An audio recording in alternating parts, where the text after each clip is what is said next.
मुरेदके में लश्कर कमांडर बिलाल आरिफ सलाफी की हत्या कर दी गई। Reports indicate that unknown gunmen stormed the complex, leaving the commander dead in a violent assault. लेकिन ये जो नामालूम अफराद कहे जा रहे हैं, अनआइडेंटिफाइड मैन, इसके बारे में बहुत सारे मीडिया पर मैंने ये देखा कि वो उन्होंने तस्वीर लगाई हुई है अजीत दोवल साहब की कि ये जो नामालूम अफराद मारकर चले गए हैं पाकिस्तान के अंदर, मारने वालों को भेजने वाले अजीत दोवल साहब हैं। इसी चाणक्य के चेले ने पाकिस्तान पर छुपकर वार करने के लिए खौफनाक साजिश रचाई है। बदअमनी फैलाने के लिए भारत की खुफिया एजेंसी रॉ ने कराई के इन कातलों को सिक्योरिटी फोर्सेज और अहम शख्सियात को निशाना बनाने का टास्क दिया गया। हिंदुस्तान की तरफ से ये बात आ गई सामने कि जी ये मुलव्वस थे, इंटेलिजेंस ऑपरेटर थे और वहां पर कश्मीर में मुजाहिदीन को भेजा, हमने बदला उतार लिया। और पाकिस्तान के अंदर जो असैसिनेशन टारगेटिंग हो रही है, ये पूरे पाकिस्तान में जहाँ जहाँ जगह जगह हो रही हैं। ये कराची में भी टारगेट किया गया है, ये आज़ाद कश्मीर में भी टारगेट किया गया है, ये मुजफ्फराबाद में भी किया गया है, लाइन ऑफ कंट्रोल के करीब भी किया गया है, ये सियालकोट में भी किया गया है, ये लाहौर के अंदर भी किया गया है। बाकायदा तौर पे प्लानिंग के जरिए यहाँ पे करते हैं। ये नहीं है कि कितने लोग शहीद हुए हैं, ये है कि देखिए कहाँ घुस के आपको बिल्कुल आपके अंदर हैं, दुश्मन आपके अंदर मौजूद है और आप कौन सी सिफारतकारी करेंगे। तो लिहाजा सिफारतकारी को तो एक तरफ कर दीजिए, पहले देखिए कि आपकी सफों में दोस्तों की शक्ल में आपका कौन दुश्मन है जो कि बिल्कुल आपके घर के अंदर कहीं मौजूद है, उसको पकड़े ना। तो दोस्तों, जैसा कि आप जानते हैं कि एक तरफ जहां पे रियल लाइफ में यानी जो धुरंधर मूवी पार्ट 2 रिलीज हो चुका है और अपनी पहले पार्ट धुरंधर 1 मूवी की तरह पार्ट 2 भी बॉक्स ऑफिस पर धमाका कर रही है। और ऑफ कोर्स उसकी असली वजह यही है कि मूवी ने जिस तरह से जो एक स्पाई की रियलिटी में कहानी होती है कुछ हद तक वैसे दिखाने की कोशिश की है, जो कि बॉलीवुड में ऐसा कभी नहीं दिखाया गया। और यही वजह कि यह मूवी भारत में तो सुपर डुपर हिट जाहिर ही है, लेकिन ऑफ कोर्स इसकी कंटेंट की वजह से भारत में बैठे कुछ लोग और पाकिस्तानी मीडिया रियल लाइफ में यानी मूवी में धुरंधर के कारनामे देख करके पाकिस्तानी मीडिया बौखलाई हुई है। तो वहीं पर अभी जो खबर निकल के आ रही है कि रियल लाइफ में भी पाकिस्तान के अंदर जो अननोन गनमैन पिछले 1-2 सालों से जो लगातार कश्मीर से रिलेटेड दहशतगर्दों को पाकिस्तान में छुप के बैठे उन दहशतगर्दों को ठोके जा रही है। और अब उसमें एक और नाम जुड़ गया है, और जो मीडिया रिपोर्ट के हिसाब से इस बार लश्कर-ए-तैयबा के कमांडर जिसका नाम बिलाल बताया जा रहा है, उसको अननोन गनमैन ने, जिनको कि अब कई लोग रियल लाइफ का धुरंधर भी नाम बता रहे हैं, उन्होंने लश्कर-ए-तैयबा कमांडर को बिल्कुल धुरंधर स्टाइल में ही उड़ा दिया है। तो दोस्तों, आइए देखते हैं आज की इस लेटेस्ट वीडियो को।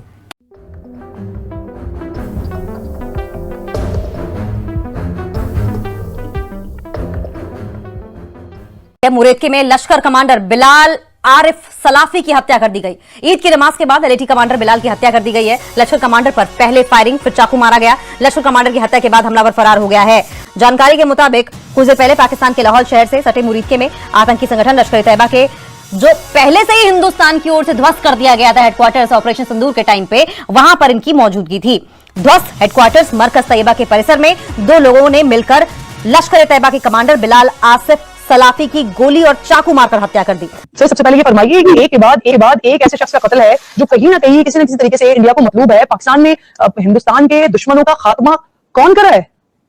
जी, ये एक इंतहाई पेचीदा वाकया है और गुज़िश्ता 2 साल में ऐसे कई वाकयात पेश आ चुके हैं जिसमें कराची, इस्लामाबाद, लाहौर, डस्का और आजाद कश्मीर के अंदर ऐसे वाकयात हुए हैं। तो इन सारों को जब लिंक करके देखा जाता है तो ये पता चलता है कि कहीं ना कहीं जो लोग टारगेट किए गए हैं वो एंटी इंडिया थे या मुख्तलिफ वाकयात में माजी में इंडिया को मतलूब रहे थे।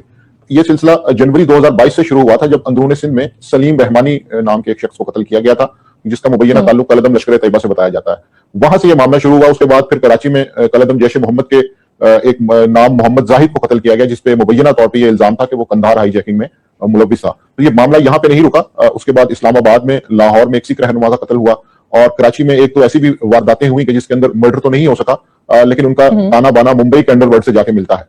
तो ऐसा लगता है कि कश्मीरी जिहादी तंजीमें, मुंबई अंडरवर्ल्ड और सिख रहनुमा जो कि इंडिया मुखालिफ हैं, इन 3 को टारगेट किया जा रहा है पाकिस्तान के अंदर। और इसके हवाले से जो ताने बाने हैं, सूबा सिंध की अगर हम बात करें तो वहां पर 2 कार्रवाइयों की जिम्मेदारी सिंधु देश आर्मी ने कबूल की, जिससे ये पता चलता है कि वो वहां पे एक प्रॉक्सी वार जारी है कि जिसके अंदर भारतीय एजेंसी रॉ का हाथ हो सकता है। जब हम आलमी कवानीन की बात करते हैं, आलमी कवानीन किस पर लागू होते हैं? जब उसूलों की बात करते हैं, उसूल किस पर लागू होते हैं? जो प्रिंसिपल्स होते हैं, मैं बड़ी बात वाजे कर चुकी हूँ कि हम क्यों एक्सपेक्ट करते हैं कि एक इंसान जो कि बेजमीर है, जो कि घटिया है, जो कि फिरौन फितरत है। कश्मीर में ये जो कर रहा है 9 लाख के करीब वहां पे सेना जो है मिलियन के करीब, सोचे जरा कि एक जगह पर सेना 9 लाख के करीब फौजी वहां पे तैनात हैं। फिर पहलगाम का जो फॉल्स फ्लैग ऑपरेशन होता है तो उसके मुंह पर तमाचा है ना। लेकिन 2 लोग हैं इस टाइम पे इस दुनिया में जिन पर ये असूल लागू नहीं होते। एक का नाम नेतन्याहू और दूसरे का नाम नरेंद्र मोदी, जो कि एक दरिंदा है। दरिंदा सिर्फ इंसान है। ये जंगी जुनून रखने वाला जो शख्स है, ये जाहिल किस्म का जो शख्स है, इससे हम क्यों एक्सपेक्ट करते हैं? ये तो किसी भी लेवल तक जा सकेगा ना। वैसे तो भारत का रवैया हमेशा मुसलमानों और खासकर पाकिस्तान के खिलाफ जो है वो सबको नजर आता है, लेकिन आजकल जो उसमें खास एक नई जहत आई हुई है और नए वल्ला की तरफ से है। एक तो आपने नोट किया होगा कि जो ही पाकिस्तान के अंदर कोई ऐसा वाकया होता है जो कि हाई प्रोफाइल हो या जिसके मुतल्लिक मुख्तलिफ चहमगोइयाँ होती हैं, उसको फौरी तौर पे हिंदुस्तान जो है वो उसको उछालता भी है और उसको एक्सप्लॉइट भी करता है। हिंदुस्तान की तरफ से ये बात आ गई सामने कि जी ये मुलव्वस थे, इंटेलिजेंस ऑपरेटर थे और वहाँ पर कश्मीर में मुजाहिदीन को भेजा, हमने बदला उतार दिया। हालांकि ब्रिगेडियर साहब को मैं जानता हूँ, उनके बैकग्राउंड को मैं जानता हूँ, उनका कोई इंटेलिजेंस का इस किस्म का काम नहीं है। तो मेरा ख्याल है हमें इंतजार करना चाहिए जब तक कि ISPR या कोई अथेंटिक न्यूज़ नहीं आ जाती। हमारे लोग भी देखें, लेके फिर आगे चल पड़ते हैं कि ये देखें जी ये हो रहा है। ठीक है, बहुत बुरा हुआ, नहीं होना चाहिए था। रिटायर्ड ब्रिगेडियर थे और वो अपने नॉर्मल काम काज में लगे हुए थे। तो लोग लॉ एंड ऑर्डर का तो हमें सिचुएशन का हमें पता है जैसी भी है। तो बहरहाल हमारे नौजवानों को ये सोचना चाहिए, समझना चाहिए कि भी हिंदुस्तान तो दुश्मन है, वो तो जहां भी सुराख मिलेगा उसके अंदर वो घुस जाएगा और जहां भी क्रैक नजर आएगा उसको बढ़ाने की कोशिश करेगा। तो उनकी हर बात मान लेना। जब वो कहते हैं हमने 22 बंदे अंदर आके मार दिए, ठीक है, 3-4 तो ऐसा हुआ है और उस पर हमने एहतजाज भी किया है और जो कुछ हो सका हम उसका करेंगे भी। लेकिन हर बात को ये कहना कि जी वो उनकी बड़ाई को और बड़ा करते रहने की कोशिश करना, ये जो हमारे मीडिया वाले उनको चाहिए और हमारे सोशल मीडिया वाले कि हिंदुस्तान का खुदारा उतना ही साइज रखें जितना कि वो है, वो भी काफ़ी बड़ा है, उतना ही रखें, उसको मल्टीप्लाई करने की जरूरत नहीं है। और जितने भी वजूहात हो सकती हैं किसी काम में, उन सब के ऊपर आप नज़र रखें। एक बात।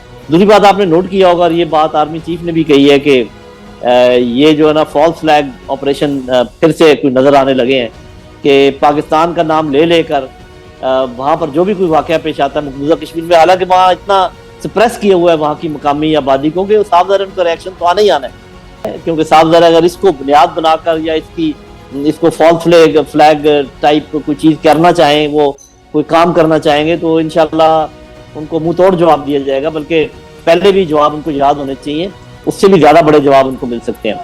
तो ये हमारे लोगों के समझने की बात है कि वो तो दुश्मन है, वो तो ये काम करेगा ही। लेकिन ये है कि किस बात पे एतबार करना है, किस बात को वेरीफाई करना है, किस बात के नतायज का इंतजार करना है, ये सारी चीज़ें हमेशा सोचनी चाहिए और उसके मुताबिक जो है अपने फैसले करने चाहिए। हम सब अपने अपने फैसले करने के लिए आज़ाद हैं।